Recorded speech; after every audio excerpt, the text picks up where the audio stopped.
Hello everyone, good morning, good morning. Wait lang na tayo ay magpapakain ng pusa. So, hugasan muna natin yung kanilang kainin. Para malinis. Alam nyo ba, pag-aalaga ng pusa.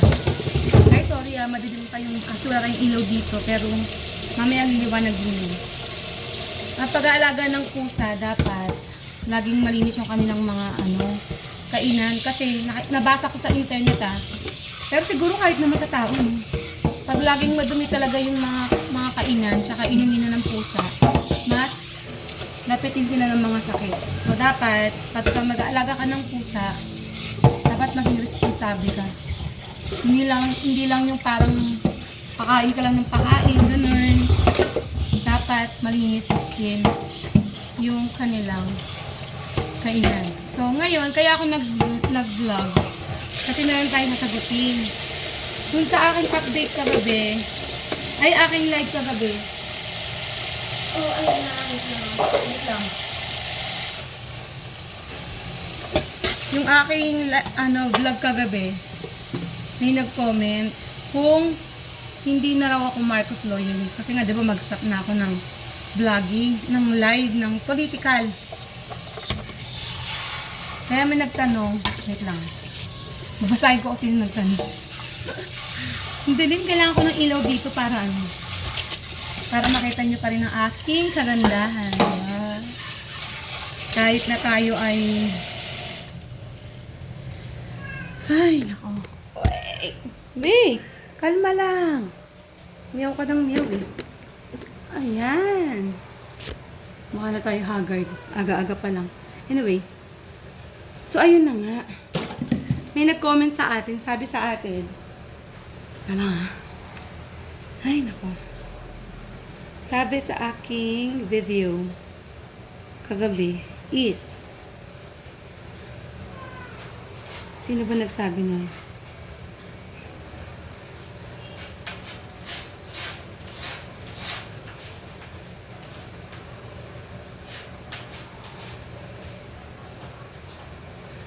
Nasaan na ba yun?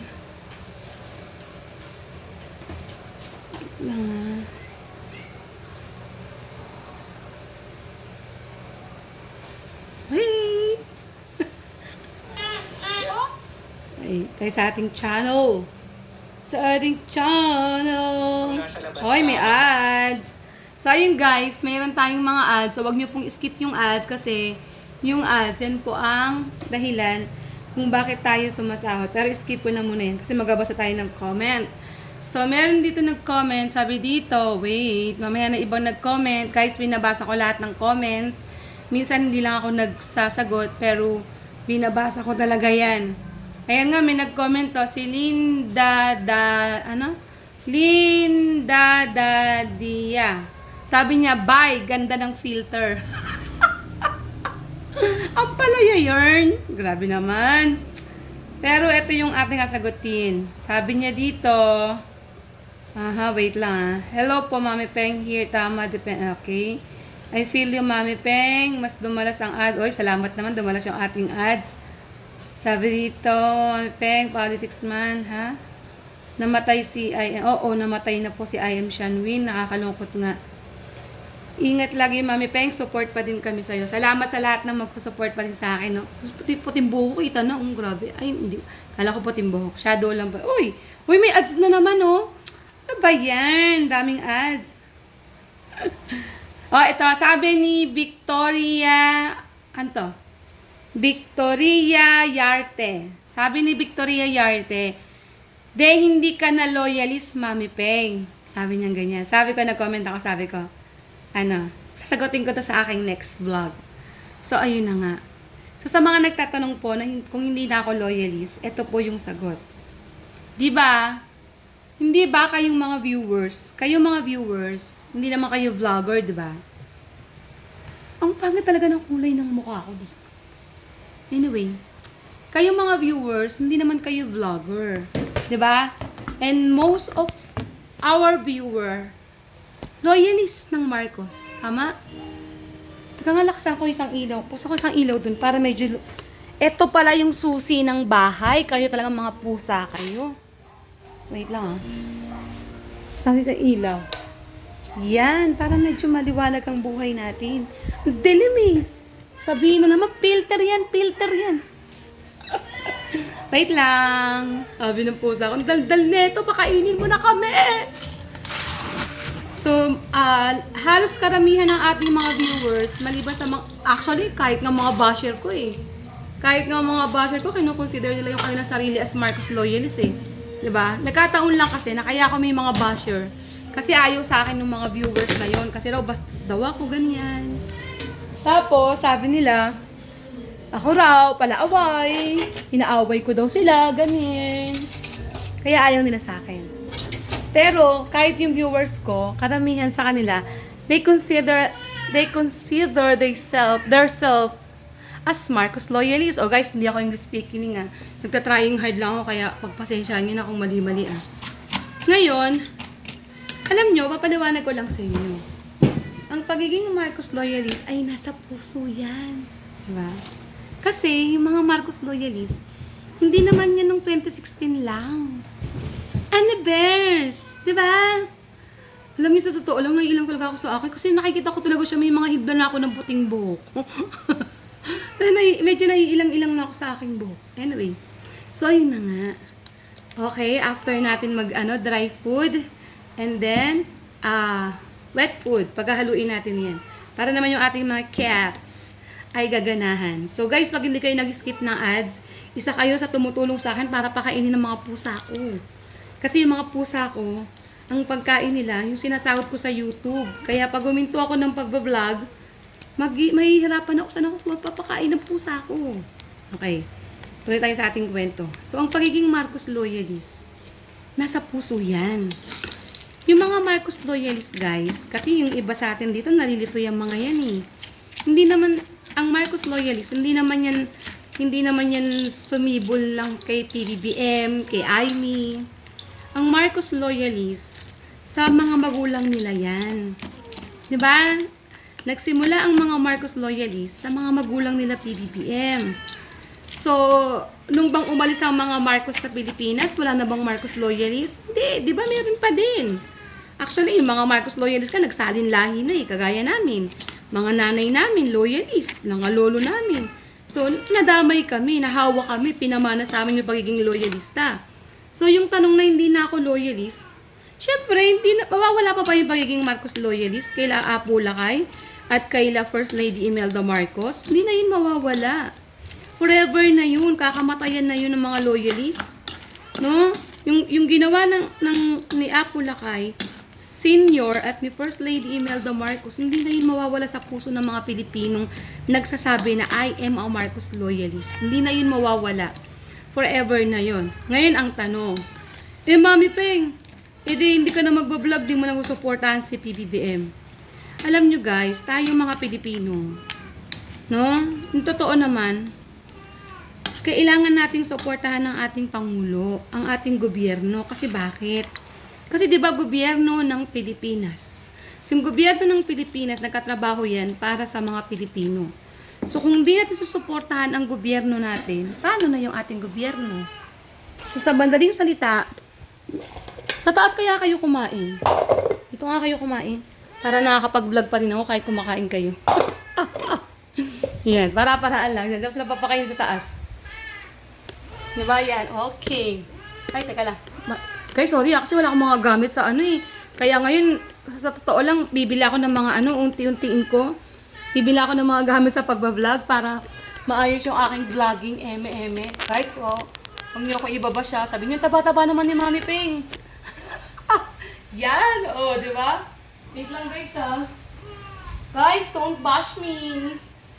No, don't bash me because I'm a fat person. Sabi nga, healthy lang. Healthy lang ang tawag dyan, guys. Hindi yan mataba. Healthy lang. Alam niyo ba ang advantage ng mataba? Kaming matataba, pagka nagkataggutom, papayat pa kami. Yung mga payat, matetegi na charot. Ay, nako. So, ayun na nga. Wait lang guys Ang daming interrupt, no? pakain na tayo ng pusa. Kasi yung mga pusa natin, almusal nila yan. Tapos mamayang gabi ulit. Ginger, kumain ka na rito. Ginger. Kaya huwag kayong mag-skip ng ads kasi ito yung pinupuntahan ng mga ads. Ginger, halika na rito. Ginger. Uy, palit na. Arte mo ah. Ed, huwag ka na makialaw dyan. Ito na Ed. Ayan oh. Ginger, pumalik ka na. Ayun na, halik na. Arte pa ni Ed eh. Ay, ni Ginger eh. Tapos ayun na nga. Ay, nako. So, tayo mga Pilipino, kailangan natin suportahan ng ating, kumakain na sila. Oh. Kailangan natin suportahan ng ating gobyerno kasi, kagaya nga ng sabi ko, ang Pilipinas, ang gobyerno ng Pilipinas ay sa Pilipino. So, tayo mga Pilipino, ang susuporta sa ating gobyerno. No, hindi naman porket hindi ka vlogger, hindi ka na nakasupport sa presidente. Diba? Sabi ko nga sa vlog ko kahapon, ipag-pray natin palagi ang ating Pangulo. Kasi, kailangan ng Pangulo ng prayer. Wala naman tayong magagawa sa kanya eh. Kasi ang trabaho niya is, mahirap. So, kung wala tayong maitutulong sa kanya, prayer, true prayer. Tsaka supportahan pa rin natin ang gobyerno. Ang kilikin natin, magbayad tayo ng tamang buwis. Teka lang, magbabayad tayo sa mga pusa ko. Tamang buwis, mga ganyan, di ba? Bibili talaga ako ng mga gamit ko sa pambablog para hindi ako naaabala. Kasi wala pa akong mga gamit eh. Hindi ako nag-invest sa gamit kasi, wait lang. Oh, vitamins niya. Hindi ako nag-invest sa gamit kasi kuripot talaga. Ako talaga sa totoo lang no, pag mga ganyan, kuripot ako.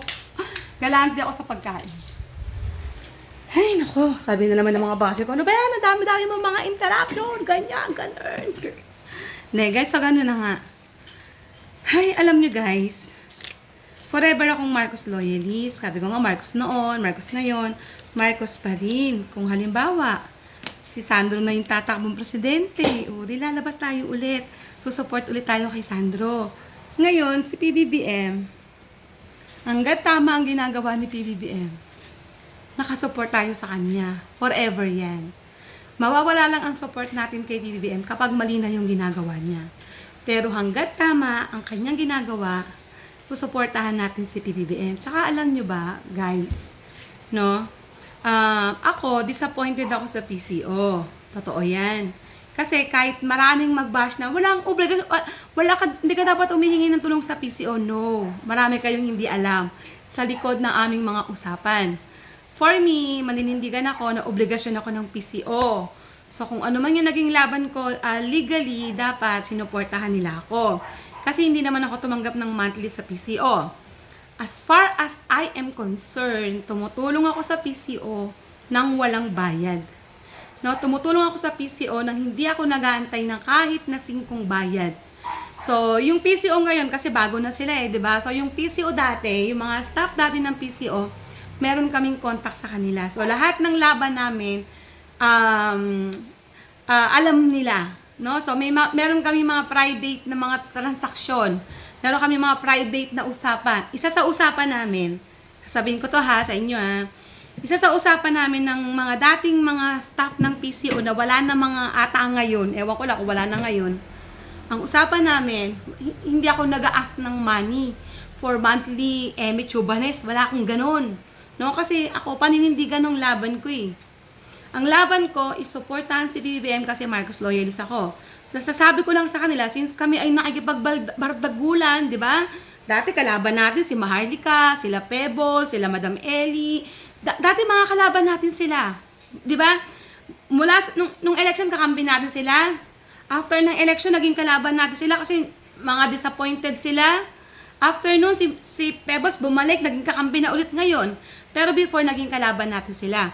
So, ang usapan lang namin, nung mga dating taga-PCO, kapag kami ay umabot, especially ako, alam niyo naman ako, nakikipagbardagulan talaga ako, na pag umabot sa kasuhan, susuportahan nila kami. At ang sabi sa akin, nung taga-PCO, sabi niya, sa Patricia Martin, sabi niya, Mommy Peng, we have the best lawyers, si First Lady. Oh, syempre kung ikaw ba sabihan ng ganun, di ka ba tatapang?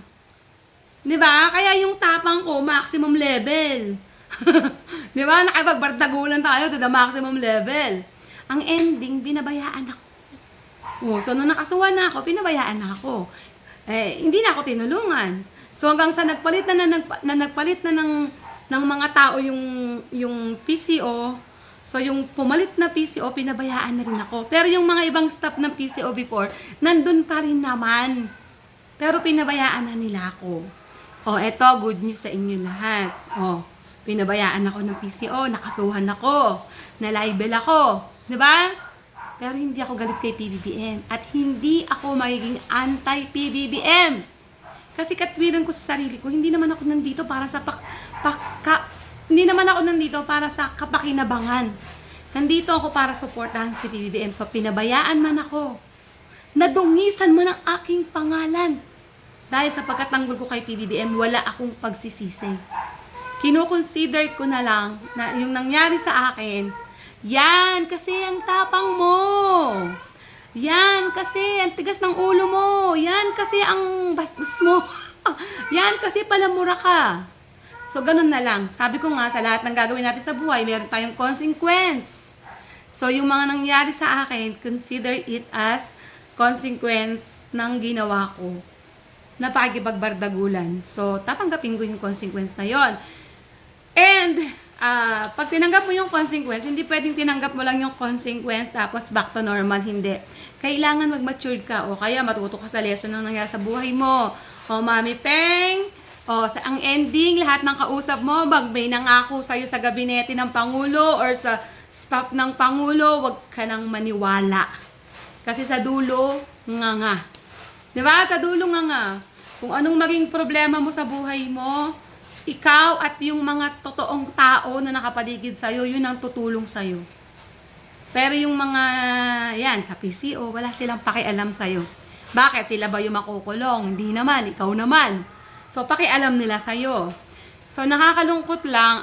Kaya lang ako talaga sobrang naiinis. Kasi nga, nung lumabas yung hatol, ni-reach out ako ng taga-PCO. Ni-reach out ako. So, na-confident ako. Wow, salamat Lord. Ay, tutulong na sa akin. 300,000 yun. Tapos, ni-reach out ako. Kinuha yung mga papel. O, ito, ganyan. Nilinaw pa. So, Mami Peng, 100,000 per count. 3 counts, so 300,000. Sabi niya, yan ang kailangan mo. Sabi ko, yes. Kaya yung fundraising ko, hindi ko na pinush. Kasi akala ko tutulungan na ako ng PCO. Pero ang ending, hanggang ngayon nga. Hindi na naman ako kinontak. For the second time around, pinaasa na naman ako ng PCO. Diba? So yun. Pero huwag kayong mag-alala. Hindi yun magiging dahilan para maging anti-BBM ako, anti-Lisa ako. Hindi yun magiging dahilan. Kasi ang katwiran ko naman, baka mamaya hindi naman alam ni PBBM yung nangyari sa akin. Baka mamaya hindi alam ni First Lady yung nangyari sa akin. Pero sana, one time, umabot sa kaalaman nila na pinabayaan kami ng PCO. Diba? Kasi ang alam ko nga nung election, Mami Peng, kailangan namin kayo.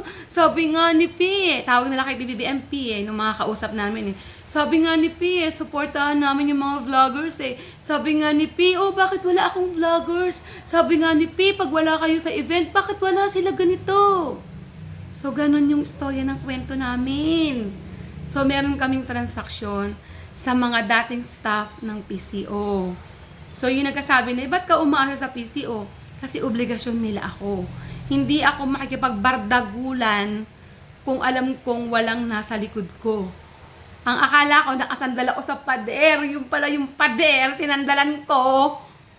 Wala pala. May anay pala. So, ayun. So, sad, nakakalungkot, oo, pero huwag kayong mag-alala kasi hindi ako magiging anti-PBBM. Forever akong Marcos noon, Marcos ngayon, at Marcos pa rin. Yung Marcos pa rin, siguro pwede siyang matinag kung walang matinong Marcos na si Sibol. Pero I don't think so, kasi mukha namang matino naman si Sandro Marcos. So, mukhang yung Marcos pa rin, sa dulo, Marcos pa rin. Alam nyo ba guys, kikwento ko lang to sa inyo. Ikikwento ko lang to para patunayan sa inyo na hindi ako nandito para sa hindi ako nandito para sa kapakinabangan. Nandito ako dahil solid supporters ako. Sabi nga ni JDP, kasi ikaw puro ka loyal. Marami ng vlogger nagsabi sa akin yan. Pero alam nyo ba, nung nagkaroon ako ng kaso at binitawan ako ng PCO, syempre ano ko, saan ako kukuha ng tulong, loyal. Alam nyo ba, lamapit din ako sa opisina ni Sandro Marcos. Pero hindi rin ako tinulungan. Okay? Okay na yon. Pero, tandaan ninyo, hindi yung tulong sa akin ang magpapatibag ng support ko sa Pangulo. No? Tinulungan man ako o hindi. Basta tama ang ginagawa ng Pangulo, tama ang ginagawa ni Sandro, ni Speaker, si Martin Romualdez. Hanggat tama ang ginagawa nila, maaasahan nila, nandito pa rin ako. So, forever akong Marcos loyalist. Ang hindi ko na lang gagawin is makipagmurahan. Ayoko na ng ganon. Ayoko na tayo sabihin, mga bobo kayo, mga DDS, mga bobo, mga tanga, mga banana. Ayoko na ng ganon. Gusto ko na maging normal na tao. Yung normal na parang alam mo, papunta ka ng heaven pag namatay ka, na wala kang ginagawang kasalanan. Ganyan. Yung mga ganong level lang gusto ko na. Kasi sa totoo lang, guys, alam niyo ang kasalanan, nagsabi ka, sample si I am Shanwin, 101%, mayroon sa inyo na nagkasabi na, deserve na yan kasi DDS yan eh. Would you imagine that? Ang nagawa sa atin ng politika, dahil tayo ay galit sa mga DDS, kapag may nangyari sa kanila, naging happy tayo. Kung tutuusin, mali yun. Diba? Kalaban, kaibigan, kakampi, kapamilya, kapuso, hindi ka dapat naghahangad ng kapahamakan nila.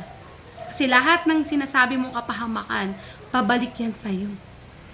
So ako, nung nalaman ko talaga na namatay si I.M. Shanwin, kahit na hindi kami in good terms, kasi si I.M. Shanwin talagang binanatan din ako niyan before. Nagbanatan din kami yan dahil kay Daryl Yap eh. Pero hindi ko hinangad na magkaroon ng kapahamakan sa kanila. And to be honest, nalungkot ako at naawa. Isipin niyo, pinanganak siya 1979, ako 1978. So matanda lang ako ng 1 taon sa kanya. So ganun kaiksi ang buhay. So hindi natin alam kung ano ang buhay. So ang decision ko ngayon, maikli ang buhay, walang may alam ng buhay, hindi mo alam mapipredict kung kailan ka mawawala. So ako ay forever na may stress pero sa personal ko ng buhay. Hindi na sa politika lang. Ang magagawa ko na ngayon kay PBBM, ipag-pray siya, na palagi siyang i-cover ni Lord, pasbasan siya, paligiran siya ng mga taong magmamahal sa kanya, hindi yung mga taong nakapaligid lang sa kanya kasi ginagamit lang siya para sa kapakinabangan. So, ganun lang. Okay? So, ulitin ko, ako po ay forever Marcos loyalist. Kaya Marcos noon, Marcos ngayon, at Marcos pa rin. Hindi po ako katulad ng iba na pag walang napakinabangan, mag-aantay. Hindi po ako ganun. May pakinabang o wala, forever, andito ako. As long as tama ang ginagawa ni PBBM. Okay? So, pagpasensyaan nyo na yung ating itsura dahil, alam nyo na, Hagardo Versosa. Pero okay lang yan. Doon naman sa ating mga basher. Okay lang kasi being a vlogger. English yarn. Totoo, no? Kami namang mga vlogger, hindi lang naman kami kumikita dahil sa aming mga followers. No? Dahil din sa mga bashers. So maraming salamat doon sa mga galit sa akin. Hindi ko alam bakit. Naano ko ba kayo? Joke lang. Okay lang yan. Kalma lang, no? Kalmahan nyo lang. Basta, maiksi ang buhay. Maging happy tayo forever and ever and ever. Amen. Okay? Muli, abangan nyo lahat ng vlog ko, ha? Please, abangan nyo yung aking vlog ko. At ngayon, huwag kayong mag-skip ng ads kasi kailangan ko ng pambili ng cat food. No? Siyempre, mag-a-adjust yung ating channel kasi wala na tayong mga live and magbabago na tayo ng mga content. So, mag-a-adjust yung ating channel. So, hindi tayo kikita ng mga 1 buwan or 2 buwan or 3 buwan. Pero, okay lang yan. Basta, gano'n naman, no, nag-a-adjust lahat, no. parang ano yan eh, parang alam niyo yung mga addict, kapag nagparehab yung mga addict, nagkakaroon ng tinatawag na withdrawal syndrome ba yun? Withdrawal stage. So, parang ganun din yan. So, malamang sa malamang, hindi tayo sasahod ng ilang buwan. Pero okay lang yan. Nasa adjustment period tayo. Pero sa dulo, pag nakarating na tayo sa tamang kalooban ng Panginoon sa buhay natin, magiging maayos din ang lahat. So, ulitin ko po, sa lahat po ng mga basher ko na naaway ko before, no? Yung mga nasigawan ko, kasi hindi nyo naman ako bet, pero nagpupunta kayo sa channel ko para i-bash ako. So, yung mga nasigawan ko, ako po humihingi ng paumanhin sa inyong lahat. No? Ako po yung nagbabalik loob sa katinuan. From devil into angel. No, nagbabalik na ako sa katinuan ng buhay ko. So, ay nako, basta diyan kayo, dito lang ako. Sa lahat ng mga nakaaway ko, ayun, wala na eh, wala tayong magagawa, doon na tayo di ba? Basta, alam nyo ba guys, na every morning is a blessing. Alam nyo ba yon? Dapat alam nyo yon. So, every morning is a blessing. So, dapat every morning nagiging blessing sa atin. Kasi yung gumigising ka pa, blessing na yon. Diba? So, ipagpasalamat natin yan. Kaya, ite-treasure ko na yung buhay na meron ako. Kasi walang makapagkasabi kung hanggang kailan yung buhay na pinahiram sa akin ng Panginoon. Basta, ako ngayon, hindi ko naman sinasabi na 100% angel na ako. Pero gagawin ko na kung ano yung tama. Kagaya ng sabi ko kagabi, naniniwala ako na create ako ng Panginoon to do greater things. And itatry kong gawin yung tama para yung greater things na prepare sa akin ng Panginoon is makuha ko. Okay? So muli, supportahan natin ang ating mahal na Pangulo. Tandaan po natin ang tagumpay ng Pangulo ay tagumpay nating lahat. Pero ang pagbagsak ng Pangulo ay pagbagsak nating lahat. Kaya wag po nating hahangarin na bumagsak ang ating Pangulo kasi ang pangit ng buko. Kasi tayo po ang mas maapektuhan. Kagaya ng palagi ko sinasabi sa aking mga live, si PBBM, pag hindi na po yan presidente ng Pilipinas, pag si First Lady ay hindi na First Lady ng Pilipinas, mayamang tao po yan. Kaya po niyang kumain kahit 20 times a day. So, ang kawawa, yung mga kababayan natin, tayo mga nasa mga below the belt, no, mga nasa laylayan, hindi pala below the belt, mga under the saya, ganun. Tayo ang kawawa. Kaya, suportahan natin ang ating Pangulo, wag tayong maghahangad ng kapahamakan niya. Kasi unang-una tayong makakawawa. Okay? So, ang Pilipino, ang dapat nagtatanggol, nagtatangkilik, nagsasaayos ng Pilipinas kasi atin to. Okay? So, muli, ako po si Mami Peng. Kung hindi pa kayo nakapag-subscribe sa aking YouTube channel, mag-like, subscribe, and click nyo po ang notification bell para updated kayo sa lahat ng mga videos ko. At kung meron kayo mga suggestion na pwede natin i-content, as long as wala namang, kasi guys, wala akong gusto ko rin talaga mag-travel vlog, but the problem is, wala akong pondo. No, wala akong pang travel vlog. Meron akong pang vlog, but wala akong pang travel. No, so, yung mga food review, pwede yan.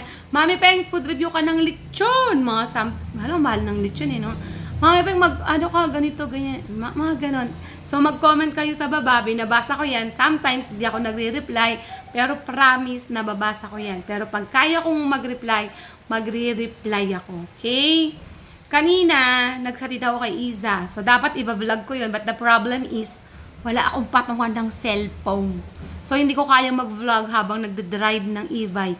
So, bumili ako ng patungan ng cellphone. Pag dumating siya, baka sa morning, mag-upload ako kung paano ako naghahatid kay Isa, ganyan. No? At meron ako mga content dyan, baka may maawa sa inyo, i-play ninyo. Meron ako dyan, tinuturuan ko si Isang mag-e-bike. Si Isabella po, yung anak kong bunso, is 14 years old. Mag-15 sa November. So, palagay ko, parang tama lang na matuto siya mag-e-bike. Kasi may mga malapit na talipapa dito sa amin. Para in case of emergency na may mga ilangan ng bibilhin, ba, like for example, cat food, litter. So kahit si Isabela na yung bibili ng ganun. Di ba? So ayun, maraming po salamat. Muli po, ako po si Mami Peng. Nagsa-signing off lang po sa pakikipagbardagulan sa politika kasi ayoko na. Ayoko na ng stress. No? Tsaka ayoko na makapag-away. Ayoko na makipag-away sa mga taong hindi ko naman makakilala pero inaaway ko. Ayoko na makipag-away. At ayoko na ring awayin ng mga taong hindi naman ako kilala personally. Pero hinusgahan ako. Ayoko na. Okay? So muli, bye everyone. And God bless.